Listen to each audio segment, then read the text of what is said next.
Organic Breeze with Shafat Ahmed Khan. Saturday 7 till 9 a.m. only on CII Radio. And yes, we're going to discuss something important. It was on the 8th of August, March 2005, that Sheikh Ahmed Deedat Rahimullah had made parda from this dunya.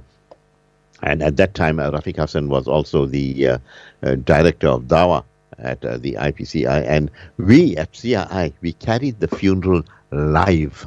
I remember that. And to say 3 weeks prior to Deedat passing away, I had the opportunity of doing a Sabah al-Khair in place of Ibrahim Gengat Rahimullah, who wasn't well.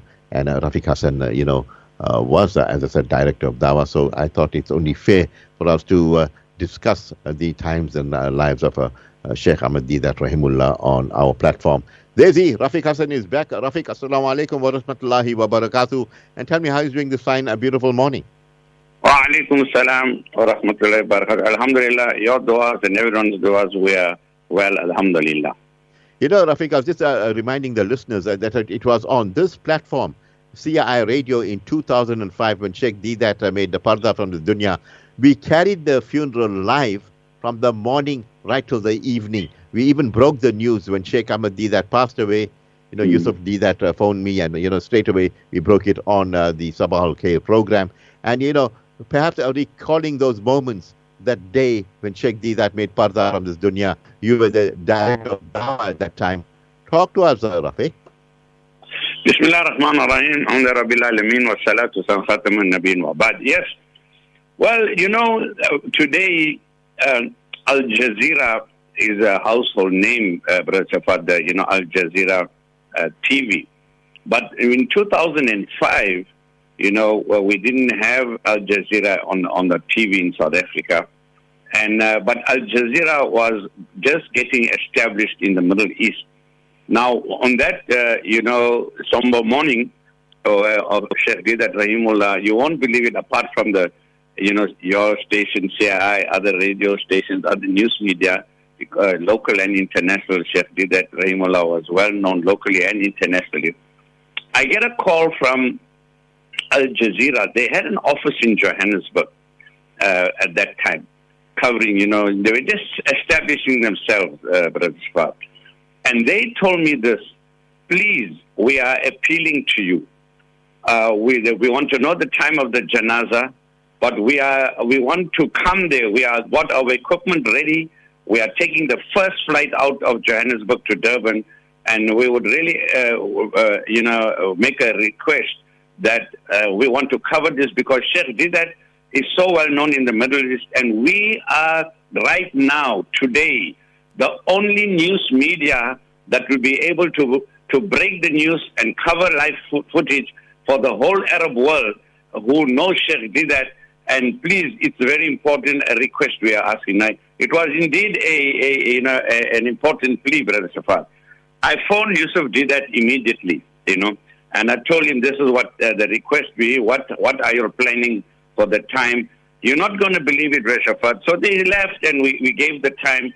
And they wanted to first come to the offices at IPC. You know how TV works, and in Queen Street there, and they wanted to just take quick footages, of the building and Sheikh Deedat's office and what have you, and then rush off for the janazah in Verulam.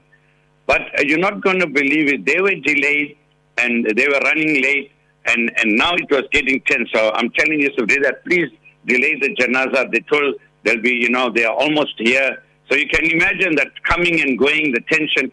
On the one hand, the janazah, people are, there was given a time, and here Al Jazeera wants to capture it, not only for the Arab world, but for the Muslim world, Malaysia and all the other countries, India, that had Al Jazeera. And so, long story short, then we had to rush. I still remember in the 4 o'clock traffic, and you know what peak hour traffic is from town to Verulam. But, thanks to, Yusuf Deedat, who knows and understands media, then I had to take the TV crew to Sheikh Deedat's house, and alhamdulillah, he kept it going, probably read some extra Yasins, for the people that were there, And then the moment we landed, the cameras were out, the janazah was lifted up. And that is, that captured. When you said that the news broke, Al Jazeera was so thankful and appreciative that they wanted to capture the man who was a household name, the man who took the Muslims out of the slumber, in the Muslim world, the man who many regarded as the Salahuddin of the time, who took on the Christian crusaders of the modern era. They couldn't lose the opportunity to carry it live, and Allah made it possible. Yusuf did that, Allah bless him, delayed the janazah so that the Muslim world could see the janazah of Sheikh Deedat Rahimullah.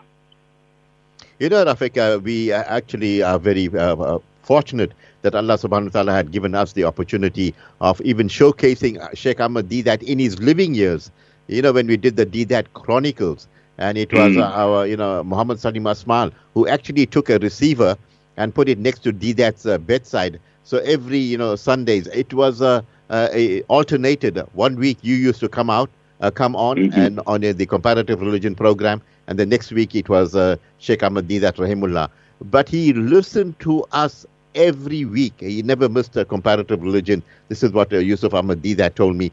And alhamdulillah, how privileged we were that the Sheikh was listening to us, enjoying the radio station. And alhamdulillah, as we said, we broadcast the Deedat Chronicles. And I remember our director, at that time was Umar Farooq of broadcasting. And you remember that Deedat spoke about Salman Rushdie there in London. What venue you call that? Rushdie Fool the West. Yeah, he played that, but Deedat used some superlatives there that wasn't good for family hearing. But Umar Farooq made me play that unedited. He said, no, play that whole thing. And no, it really, this is a type of radio that CII was. We were open about things, and alhamdulillah, we made waves. And what I can tell you, then you find that Salman Rushdie was stabbed yesterday, and so ironical, like, in the same few days that Deedat had passed on. Your thoughts on, Salman Rushdie? Deedat, said how Rushdie fooled the West and, the satanic verses and all that. Your thoughts, Rafeek? You see, if you go to the time when it happened, there wasn't any Muslim. Yes, the Muslim world, the average Muslim, the masses, they stood up, and the global protest, throughout the Muslim world and in the Western world, in London, in places where Muslims had a significant number. The great anger at what has happened, and they vented their feelings. But Sheikh Deedat intellectually took them on. And, when you're saying about the superlatives, Sheikh Deedat proved, without a shadow of doubt to the British people and to the Western world, what are you, you are promoting this book because he's attacking Islam and the Quran, but you're not looking in the book properly. You haven't read it properly. He's attacking you, the West. He's attacking the Queen. And in London, you can go at Trafalgar Square and stand on the tomato box and speak your mind, but there's a restriction. There's no unlimited freedom. You have to. You cannot insult the Queen. You cannot do that. That is the restriction. That was a ban that was placed. No total freedom of speech. But look at the hypocrisy. No total freedom of speech. You can't say anything about the Queen, but you can say anything about the Nabi Sallallahu Alaihi Wasallam. You can say what you want about the Quran and insult Muslims. That's the hypocrisy of the West, which Sheikh Deedat exposed. He used words where Salman Rushdie was literally swearing and calling the West for what they are in his book. But obviously, the West, not only, it was easy to fool the West because they're so dumb. 90% of Americans don't know, even their geography. Bush was sending his troops to Afghanistan, but he didn't know where Afghanistan is on the map. So this is the kind of mentality we're dealing with. But we must give credit to Sheikh Deedat. As far as what happened, this man born in California, born in America, almost 30 years later, after the incident, you can see how deep-seated that hurt is when he attacked the Quran and he attacked the personality of Nabi Sallallahu Alaihi Wasallam.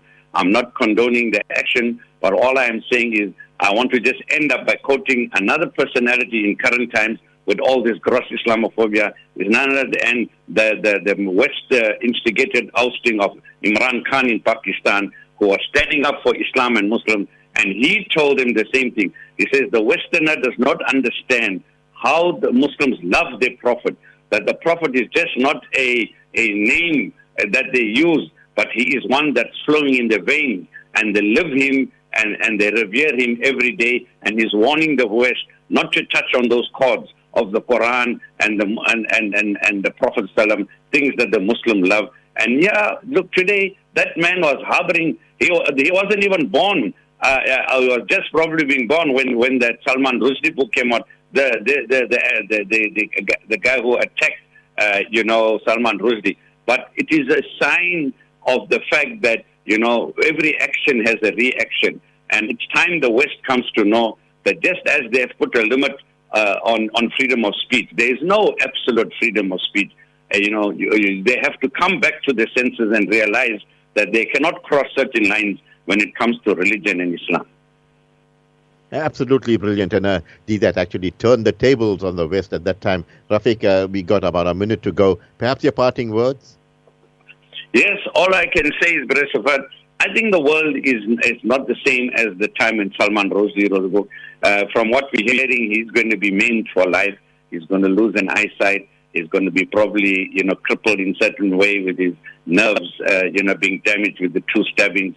And then all we can say is, I think the West, I hope this again gives the West a message that, look, if you play with fire, then get ready to be burnt. Absolutely brilliant, Rafeek. You have a, mashallah, beautiful day ahead. Talk to you soon. Assalamu alaikum wa rahmatullahi wa barakatuh. Wa alaikum salam wa rahmatullahi wa barakatuh.